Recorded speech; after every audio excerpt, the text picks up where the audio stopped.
ही गोष्ट आहे 1890च्या दशकातली. श्रीरंगपूर नावाचे एक गाव होते.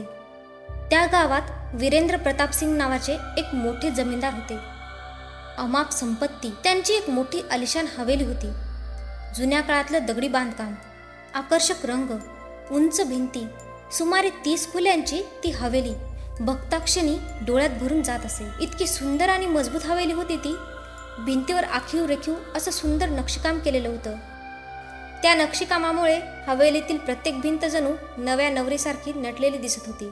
हवेलीमध्ये एक मोठे तळघरही होते. त्या तळघरात भिंतीमध्ये एक दरवाजा होता. ज्या दरवाजामागे एक छोटी खोली होती. त्यामध्ये मौल्यवान वस्तू ठेवल्या जायच्या. उदाहरणार्थ दागिने, धन, पैसा अडका, सोने, चांदी, हिरे मोती. तो दरवाजा अशा रीतीने तयार केला होता की बघणाऱ्या व्यक्तीला संशय पण येणार नाही की तिथे खूप या दरवाजा असेल. हवेलीला एकूण 8 दरवाजे होते.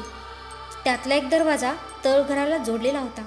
त्या हवेलीसमोर एक सुंदर बाग होती. त्या बागेमध्ये वेगवेगळ्या प्रकारची फुलांची आणि फळांची झाडं होती. हवेलीमध्ये सतत नोकरांची रेलचेल असायची. वीरेंद्र प्रतापचा परिवार खूप मोठा होता. त्याला एक भाऊ होता आणि त्याचे इतर नातेवाईकही त्याच्याकडे राहायचे. त्यामुळे हवेली नेहमी गजबजलेली असायची. थोडक्यात मोठी सुंदर अशी हवेली, त्याच्यासमोर एक सुंदर बाग आणि हवेलीमध्ये सतत माणसांची वर्दळ, ज्यामुळे हवेली जिवंत वाटत होती. असं एकंदरीत ते सगळं हवेलीचं दृश्य होतं. वीरेंद्र प्रतापचं त्याच्या लहान भावाशी पटत नव्हतं. त्यामुळे त्याचा भाऊ आधीच हवेलीवर पाणी सोडून निघून गेला होता. वीरेंद्र प्रतापला 2 मुलं होती, एक मुलगा आणि एक मुलगी. सगळं काही सुरळीत चालू होतं. काही दिवसांनी अचानक वीरेंद्र प्रतापची मुलगी सोनालिकाचा मृत्यू झाला. तिचा मृत्यू कसा झाला, तिला कोणी मारलं की तिने आत्महत्या केली हे शेवटपर्यंत कळालं नाही. वीरेंद्र प्रतापला सोनालिकाच्या मृत्यूची बातमी कळताच त्याला हृदयविकाराचा जबरदस्त झटका आला आणि त्याने तिथेच जीव सोडला. आता उरले ते फक्त त्याचा एक मुलगा आणि त्याची पत्नी, त्यांचा 1 वर्षांचा मुलगा आणि इतर नातेवाईक. वीरेंद्र प्रतापची बायको खूप पूर्वीच हे जग सोडून गेली होती. सोनालिका आणि वीरेंद्र प्रताप यांच्या मृत्यूपश्चात त्या हवेलीमध्ये विचित्र घटना घडू लागल्या. त्यामुळे सगळे नातेवाईक हवेली सोडून गेले. आता हवेलीमध्ये फक्त वीरेंद्र प्रतापचा मुलगा त्याच्या पत्नी आणि मुलासहित राहू लागला. वीरेंद्र प्रतापने त्यांचं मृत्यूपत्र खूप आधीच तयार केलं होतं आणि त्यामध्ये त्याने हवेली स्वतःच्या नातवाच्या नावे केली. वीरेंद्र प्रतापने मृत्यूपत्रात एक अट घातली होती. ती म्हणजे ज्यावेळी त्याचा नातू 21 वर्षांचा होईल त्यावेळी हवेली त्याला मिळेल. वीरेंद्र प्रतापने हवेली तर नातवाच्या नावावर केली, पण त्याचा गुप्त खजिना कुठे लपवलाय ते कुणालाच ठाऊक नव्हतं. त्याचा अचानक मृत्यू झाल्याने त्याच्या मुलालाही माहीत नव्हतं. वीरेंद्र प्रताप शिवाय फक्त एकाच व्यक्तीला ठाऊक होतं, तो म्हणजे त्याचा जुना विश्वासू नोकर. त्या नोकराचा देखील मृत्यू झाला, पण तो कसा झाला हे एक रहस्यच होतं. अचानकपणे नोकराचा असा मृत्यू झाल्याने इतर नोकर नोकरी सोडून गेले. थोड्या दिवसांनी वीरेंद्र प्रतापचा मुलगाही शहरात राहायला गेला. अशा रीतीने हवेली एक एक करून रिकामी झाली. एकेकाळी जिवंत असलेली ती हवेली ओस पडली होती. वीरेंद्र प्रतापच्या त्या नोकराला एक मुलगा होता. नोकराचा मुलगा आणि त्याची बायको हवेलीची देखरेख करत होते. वीरेंद्र प्रतापच्या मृत्यूनंतर खजिना तळघरात आहे याची कुणकुण सर्वांना लागली होती. लोकांनी तिथे जाऊन खजिना शोधण्याचा खूप प्रयत्न केला, पण खजिन्यापर्यंत पोहोचणारा गुप्त दरवाजा कधीच कुणालाही सापडला नाही. हवेली थांबली, पण काळाचे चक्र फिरतच राहिले. बघता बघता 20 वर्ष निघून गेली. आता वीरेंद्र प्रतापचा नातू 21 वर्षांचा झाला होता. आता हवेली त्याच्या नावे झाली होती. तो त्या हवेलीचा ताबा घेण्यासाठी श्रीरंगपूरला गेला. सुमारे रात्री 10 वाजता रणजित श्रीरंगपूरला हवेलीजवळ पोहोचला. त्याच्यासोबत त्याचे 2 मित्र आणि 2 मैत्रिणी होत्या. सगळेजण गाडीतून उतरले आणि हवेलीकडे निघाले. पावसाचे दिवस नव्हते, तरीही अचानक विजा चमकू लागल्या आणि त्या विजेच्या प्रकाशात हवेली अजूनच भयानक दिसू लागली. हवेलीमध्ये वीज होती, पण अंधुक प्रकाश होता. थोडक्यात चमकणाऱ्या विजा, सर्वत्र काळोख, हवेलीच्या खिडक्यांमधून येणारा तो मंद प्रकाश, भयानक वातावरण आणि अशा वातावरणामध्ये रणजित आणि त्याचे मित्रमैत्रिणी असं एकंदरीत दृश्य होतं. सगळेजण हवेलीच्या प्रचंड मोठ्या दरवाजाजवळ येऊन थांबले. आपोआप दार उघडलं.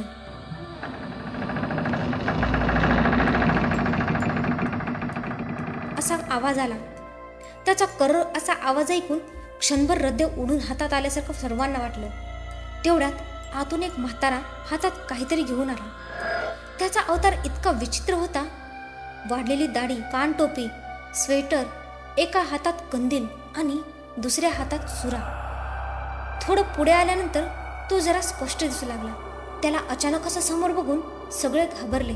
थोडं शांत होऊन रणजितने त्याला तुम्ही कोण असं त्या म्हाताऱ्याला विचारलं. तो म्हातारा म्हणाला, या धाकलं मालक, तुम्ही इथं येणार ते मला माहिती होतं. मी तुमच्या आजोबांचा जुन्या आणि विश्वासू नोकराचा मुलगा रामू आहे. 20 वर्षापूर्वी माझा बा गेला.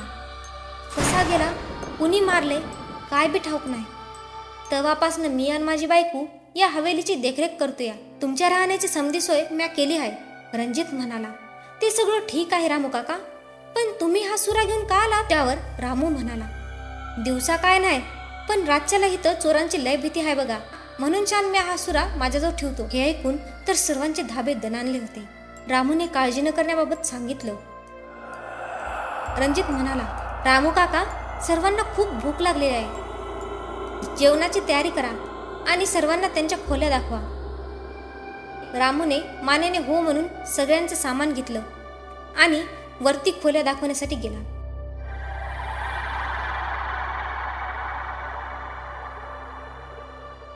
रामू म्हणाला, या तुमच्या खोल्या, हातपाय धुवून घ्या.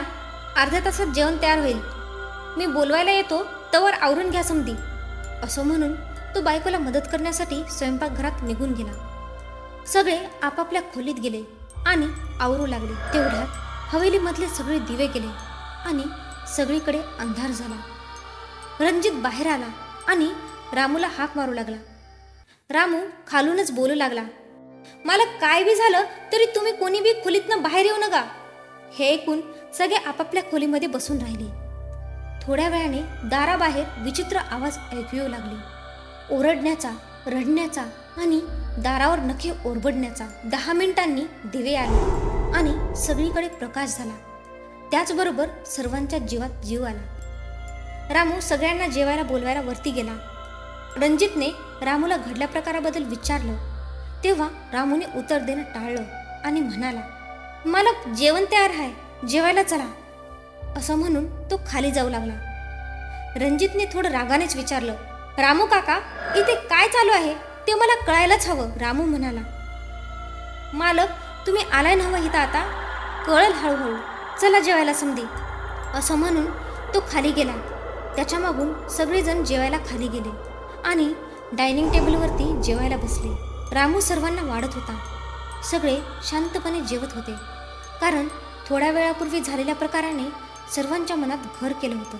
सगळ्यांचं जेवण झालं आणि रणजितचा मित्र अंकुश म्हणाला, मी जरा बाहेर फिरून येतो.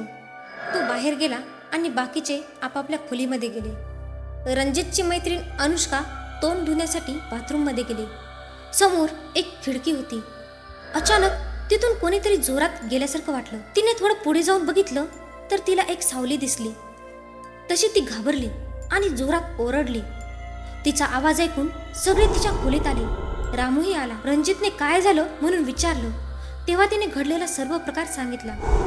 रामू म्हणाला, ताईसाहेब, घाबरू नका. तुम्ही ज्याची सावली बघितली तो माझा मुलगा दगडू आहे. जवळच आमचं घर आहे. तो नेहमी आम्हासनी भेटायला येतो. रात्र झाली आहे, समधी दमला असाल, आराम करा, आपण सकाळच्याला भेटू. असं म्हणून तो खाली झोपायला निघून गेला. अनुष्का म्हणाली, मी एकटी नाही झोपणार, मला भीती वाटते. केतकी, रणजितची दुसरी मैत्रीण, तिला म्हणाली, ठीक आहे, तू माझ्या खोलीत झोप. असं म्हणून सगळे झोपायला निघून गेले. तोवर अंकुश बाहेर फिरून आला आणि सरळ रणजितच्या खोलीत जाऊन काही न बोलता शांतपणे बसला. त्याच्याकडे बघून असं वाटत होतं की त्याने काहीतरी पाहिलं आहे आणि त्याचा धक्का त्याला बसला आहे.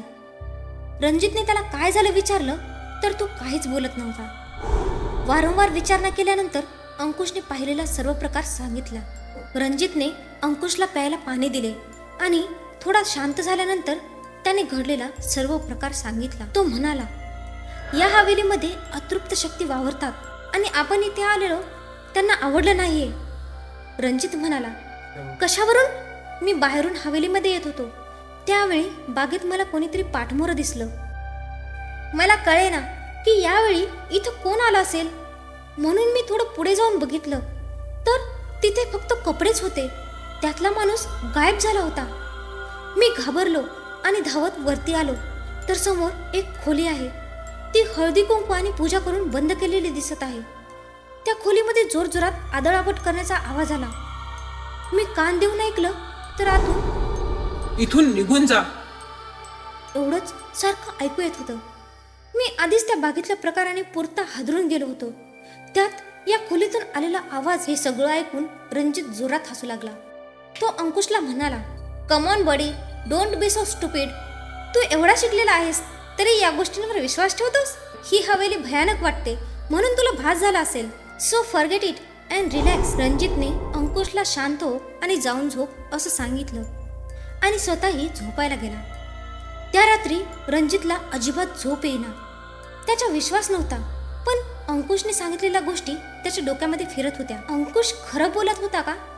त्याने बागेत पाहिलं तो भास तर नसेल ना? त्या खोलीचं नक्की काय रहस्य आहे? अंकुश म्हणतोय तशा अतृप्त शक्ती इथे खरंच वावरत असतील तर?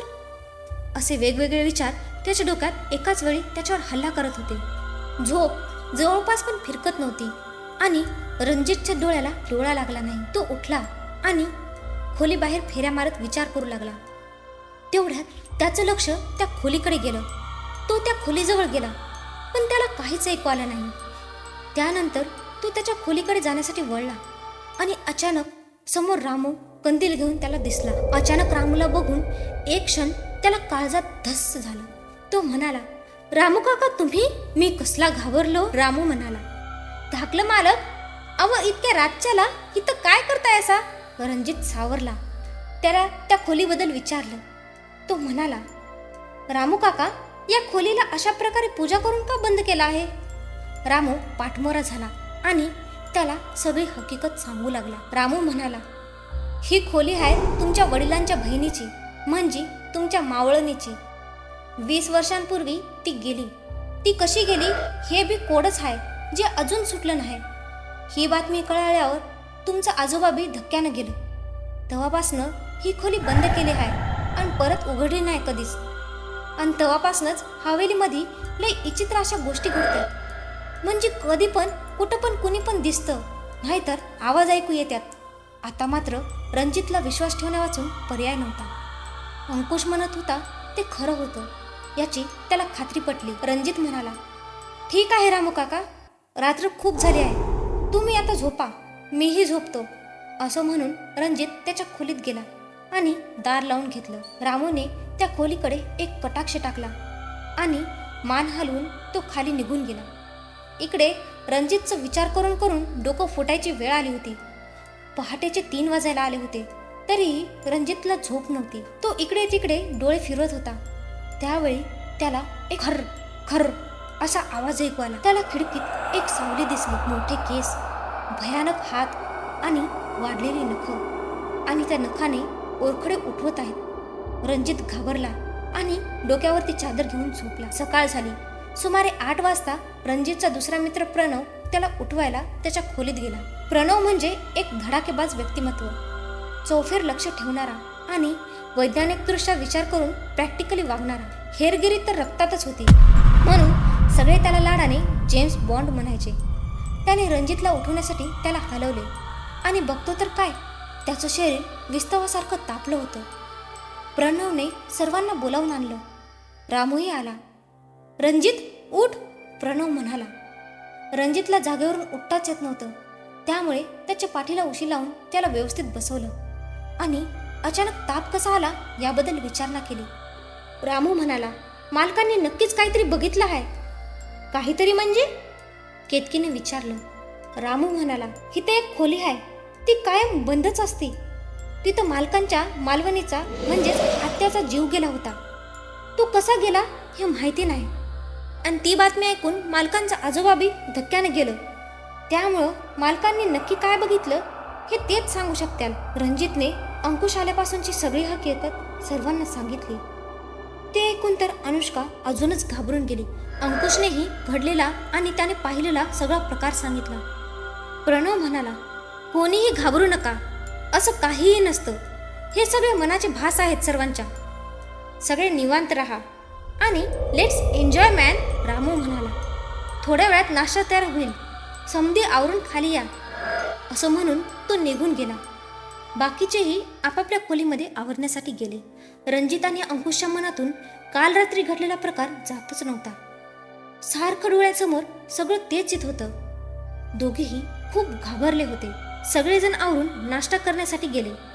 ते नाश्ता करायला बसले आणि न राहून अंकुशने रामूला बागेत घडलेल्या गोष्टीबद्दल विचारलं. तेव्हा रामूने त्याला हकीकत सांगायला सुरुवात केली. रामूने सांगण्यास सुरुवात केली, असाच माझा बा बागेत काम करत होता आणि अचानक तो गायब झाला. समध्याने लय हुडकला पण घावलाच नाही. दिवसभर हुडकला आणि रात्रीला बागेतच त्याचं प्रेत घावलं. तुम्ही जे बघितलं ते समजा खरं आहे. तेव्हापासनं माझा बा असाच दिसतो तिथं कधी कधी. हे ऐकून तर अंकुश आणि रणजित खूपच घाबरले. ते बघून रामू म्हणाला, मालक तुम्ही अजाबात घाबरू नका. माझा बा लय चांगला होता, तो कुणाला बी त्रास देत नाही.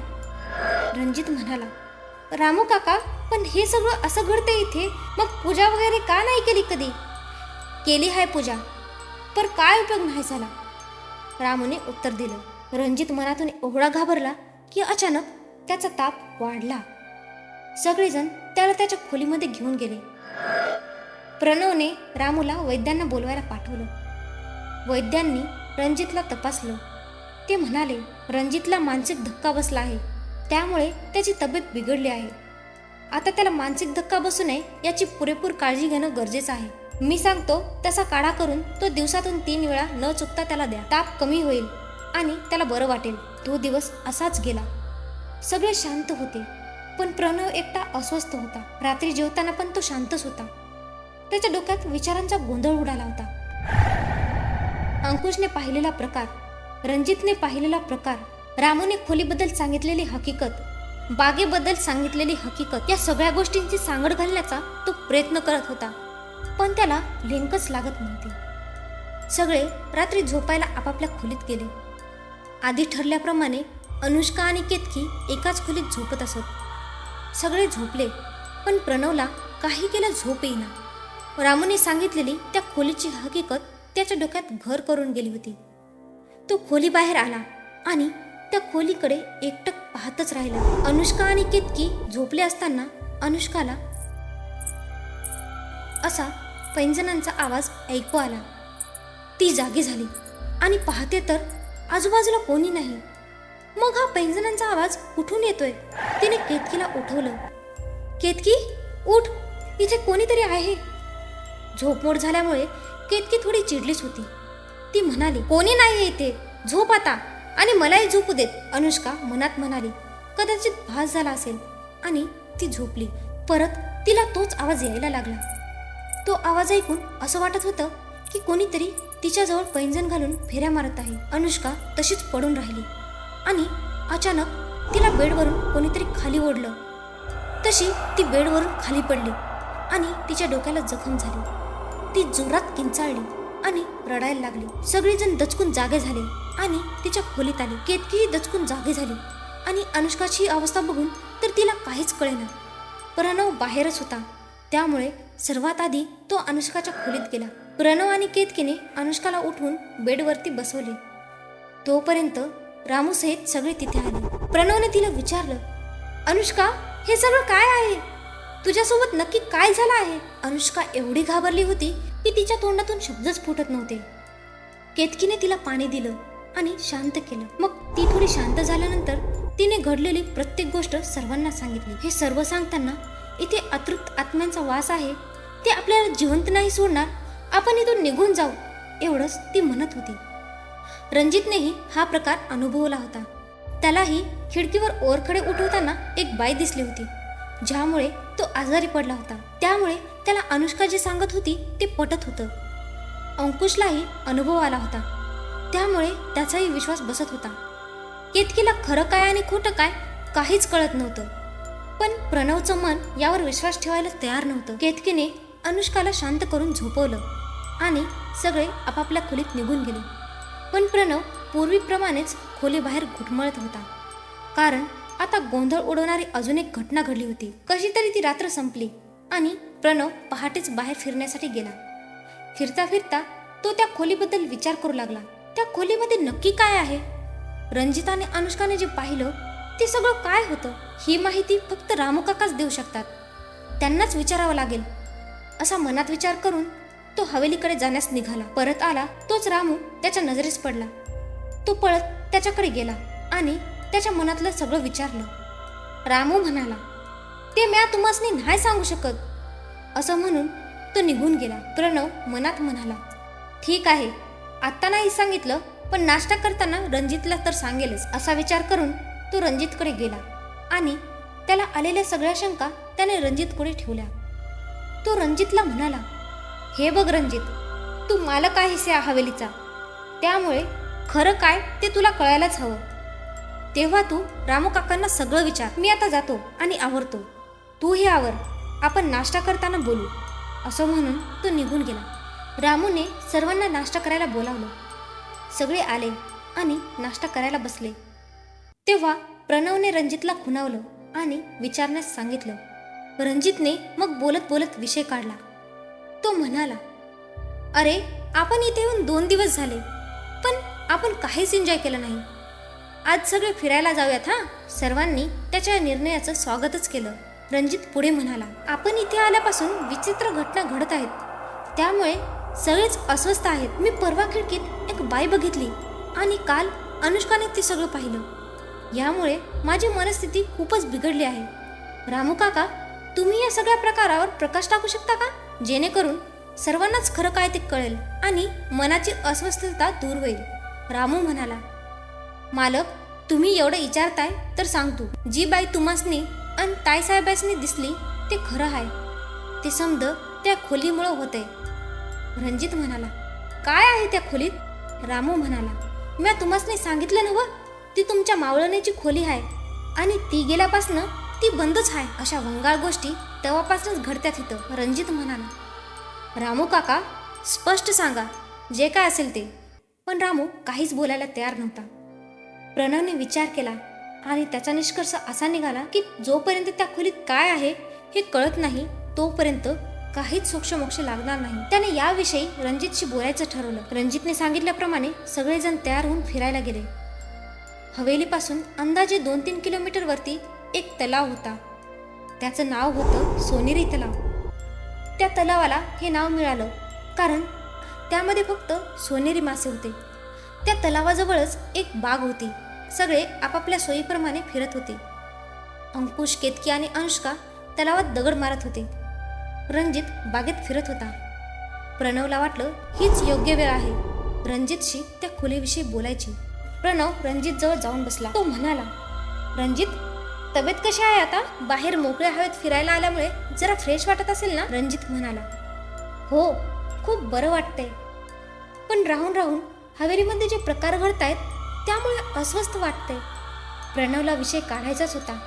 तो रणजितने काढला, त्यामुळे त्याचं म्हणणं मांडायला सोपं झालं. प्रणव म्हणाला, जी तुझी अवस्था आहे तीच माझी आहे. मी काय म्हणतो, आपल्याला जर खरं जाणून घ्यायचं असेल तर त्या खोलीत काय आहे हे कळायला हवं. रणजित म्हणाला, मग काय करावं असं तुला वाटत आहे? आपण ती खोली उघडली तर? प्रणव हळूच म्हणाला. रणजित म्हणाला, पण रामू काका तर म्हणत होते की ती माझ्या आत्याची खोली आहे आणि ती गेल्यापासून ती बंदच आहे. प्रणव म्हणाला, हे बघ, आपल्याला जर सत्य कळायला हवं असेल तर हे केलंच पाहिजे. रणजित म्हणाला, ठीक आहे, आपण उघडू ती खोली. आता फिरायला आलो आहोत तर मस्त फिरूयात, बाकी नंतर बघू असं म्हणून दोघेजण फिरायला गेले. सूर्य मावळू लागला आणि संध्याकाळ होऊ लागली. सगळेजण हवेलीकडे जाण्यासाठी निघाले. थोड्याच वेळात हवेलीमध्ये पोहोचले. तोपर्यंत रामू आला आणि म्हणाला, या मालक, बरं वाटलं ना व मोकळ्या हवेत फिरून? रणजित आणि बाकीचे म्हणाले, हो, खूप छान वाटलं. चला आवरून घ्या समधी, मी जेवणाची तयारी करतो असं म्हणून तो जाऊ लागला. तोपर्यंत रणजित त्याला म्हणाला, रामू काका थांबा, मला तुमच्याशी बोलायचं आहे. बोला की मालक, रामू म्हणाला. रणजितने एकदा प्रणवकडे पाहिलं आणि तो म्हणाला, रामू काका, आम्हाला त्या आत्याच्या खोलीच्या चाव्या हव्या आहेत. त्या खोलीमध्ये नक्की काय आहे ते आम्हाला बघायचं आहे. रामूने एकदम चमकून पाहिलं आणि तो म्हणाला, नग मालक, असं वंगाळ काय बी करू नकासा. ती खोली बंद आहे तर बंदच राहू द्या. रणजित म्हणाला, रामू काका, मी मालक आहे या हवेलीचा. मला सत्य जाणून घ्यायचा पूर्ण अधिकार आहे. तेव्हा चाव्या द्या. रामू म्हणाला, ठीक आहे, तुम्ही मालक लोक, आम्ही नौकर माणूस, तुम्हासनी कसं काय नाही म्हणायचं. ही घ्या चावी. असं म्हणून त्याने त्याच्या कमरेला असलेली किल्ली रणजितकडे दिली. ती चावी घेऊन सगळे रणजितच्या मागून त्या खोलीकडे गेले. रणजितचं दार उघडायचं धाडस होईना. त्याने चावी प्रणवकडे दिली. प्रणवने चावी घेतली आणि तो खोलीच्या दाराजवळ गेला. ती केलेली पूजा वगैरे सगळं त्याने बाजूला काढलं आणि त्याने कुलूप उघडून प्रणवने दाराला धक्का मारला, पण दार उघडत नव्हतं. तब्बल 20 ते 21 वर्षांनी दरवाजा उघडणार होता. इतक्या सहजासहजी तर उघडला जाणार नव्हता. पण रामू लगेच म्हणाला, बघितलं मालक, दार आतनं कुणीतरी धरून ठेवलं या. अंकुशने पण त्याच्या बोलण्याला दुजोरा दिला. प्रणव चिडला आणि म्हणाला, तुम्ही जरा शांत बसा. एवढ्या वर्षांनी दार उघडणार म्हणल्यानंतर ते थोडं जाम होणं साहजिकच आहे. शांत बसा आणि मला मदत करा. मग रणजित, अंकुश आणि रामूने त्याला मदत केली आणि दार उघडलं. एक जोरात धक्का दिल्यानंतर दार उघडलं. खोलीच्या दारातच एवढ्या जाळ्या जळमट होते की ते स्वच्छ केल्याशिवाय आत जाणं शक्य नव्हतं. प्रणवने रामूला स्वच्छ करून घेण्यास सांगितलं. त्याप्रमाणे रामूने सगळं स्वच्छ करून घेतलं आणि आत जाण्याचा मार्ग मोकळा केला. सगळेजण आत गेले. आत पाहिलं तर सगळं व्यवस्थित होतं. सगळ्या गोष्टी जागच्या जागी. प्रणवला आश्चर्य वाटलं की 20 ते 21 वर्ष खोली बंद असून आतून स्वच्छ कशी. ते सगळीकडे फिरून बघू लागले. ते सगळं वातावरण जीव नकोसा करत होतं. रणजित म्हणाला, इथे काही दिसत नाही. आपण उगाच खोली उघडली आहे. थांब, घाई करू नकोस. आता खोली उघडलीच आहे तर सगळी शहानिशा करूनच जाऊ. प्रणव म्हणाला आणि तो सगळीकडे बघू लागला. थोडं निरीक्षण केलं त्याने आणि म्हणाला, रणजित, इथे अतृप्त आत्म्यांचा वास नाहीये. सगळं खोटं आहे. रामू काका काय शांत बसणार होते का? ते न राहून बोललेच, अहो मालक, ही तर दिवसा काय होत नाही. जे होतं ते रातच्यालाच. प्रणव त्याच्या बोलण्याकडे दुर्लक्ष करून त्याचा तपास करतच राहिला. त्याने काही गोष्टींचं बारीक निरीक्षण केलं आणि त्या गोष्टी लक्षात ठेवल्या. सुमारे 2 तास खोलीमध्ये फिरल्यानंतर रणजित म्हणाला, प्रणव, तुझं झालं असेल तर आपण जाऊयात. प्रणव त्याच्या बोलण्याला दुजोरा देत म्हणाला, ठीक आहे, आता जाऊयात, पण गरज लागली तर परत येऊ. हवं तर रात्री येऊ. हे ऐकून तर अंकुशचे धाबेच दणाणले. नको नको, रात्री नको. आपण जे काय असेल ते दिवसा बघू. अरे असं काय करतोस? रात्री जर विचित्र घटना घडत असतील तर दिवसा येऊन काय उपयोग? रात्रीच यावं लागेल ना. प्रणव तावातावात म्हणाला. आपण रात्री येऊ असं ठरवून सगळे खोली बंद करून गेले. दुपारी जेवण करून सगळे आपापल्या खोलीमध्ये गेले. कुणी आराम करत होतं तर कुणी पुस्तक वाचत होतं. सगळे काही ना काही करत होते. पण प्रणव तिथे नोटीस केलेल्या सगळ्या गोष्टींची सांगड घालण्याचा प्रयत्न करत होता. संध्याकाळ होत आली. सगळेजण हवेलीच्या बागेत गप्पा मारत बसले होते. प्रणव रात्र व्हायची वाट बघत होता. रात्रीचं जेवण झाल्यानंतर तो म्हणाला, आपण बरोबर 12 वाजता खोलीमध्ये जाऊयात, म्हणजे आपल्याला नक्की काय ते कळेल. रणजित आणि केतकी हो म्हणाले, पण अंकुश आणि अनुष्का तयार नव्हते. अंकुश म्हणाला, मी तर येणार नाही. तुम्हाला जायचं असेल तर जा. अनुष्काही तेच म्हणाली. प्रणव आणि रणजित वाट बघत होते. ती 12 वाजण्याची. घड्याळात 12 वाजताच दोघेजण केतकीकडे गेले. केतकीला हाक मारली तर केतकीची गाढ झोप लागली होती. तिला उठवलं पण तिची खूप गाढ झोप लागली होती, त्यामुळे तिला जागच नाही आली. प्रणव म्हणाला, ठीक आहे, राहू देत केतकीला. झोपली आहे तर झोपू देत, आपण दोघे जाऊ. असं म्हणून दोघेही खोलीच्या दिशेने गेले. काळोखी रात्र, नीरव शांतता आणि दाराचा तो कर्कट असा भयानक आवाज. तो ऐकून दोघेही क्षणभर थबकले. मग प्रणवने रणजितला धीर देत दार संपूर्ण उघडलं. आतमध्ये खूप अंधार होता. प्रणवने सोबत आणलेली टॉर्च आणि मेणबत्ती लावली मेणबत्ती पेटवताच खोलीमध्ये प्रकाश पडला आणि सगळं दिसू लागलं. मग दोघेही खोलीमध्ये काही मिळतं का ते पाहू लागले, पण त्यांना विचित्र असं काहीच मिळालं नाही. 1 तास झाला. प्रणवने काम चालूच ठेवलं.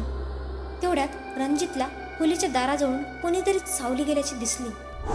असं वाटलं जसं कोणीतरी त्यांच्यावर लक्ष ठेवून आहे. त्याने प्रणवला सांगितलं, पण प्रणवला काहीच दिसलं नाही. थोडा वेळ गेला. त्यानंतर परत तीच सावली रणजितला दिसली. आता मात्र तो चांगलाच घाबरला आणि प्रणवला म्हणू लागला, मला इथे कसं तरी होतंय, आपण इथून जाऊया. प्रणव वैतागला, पण पुढच्या क्षणी सावरून तो म्हणाला, ठीक आहे चल. असं म्हणून दोघेही तिथून निघून गेले. प्रणवने रणजितला त्याच्या खोलीमध्ये सोडलं आणि तो झोपायला गेला. प्रणवने जे काही खोलीमध्ये निरीक्षण केलं होतं त्याच गोष्टी त्याच्या डोक्यामध्ये फिरत होत्या. त्याला विचाराने झोप येईना. रात्र अशीच एका कुशीवरून दुसऱ्या कुशीवर यातच गेली. पहाटे पहाटे प्रणवला झोप लागली होती. सुमारे 7च्या सुमारास अनुष्काला जाग आली. ती उठली आणि शेजारी बघते तर तिथे केतकी नव्हती. अनुष्काने बाथरूममध्ये पाहिलं तर ती तिथेही नव्हती. मग ती रणजितच्या खोलीमध्ये गेली आणि त्याला केतकी नाहीशी झाल्याचं सांगितलं. मग सगळेजण तिचा शोध घेऊ लागले.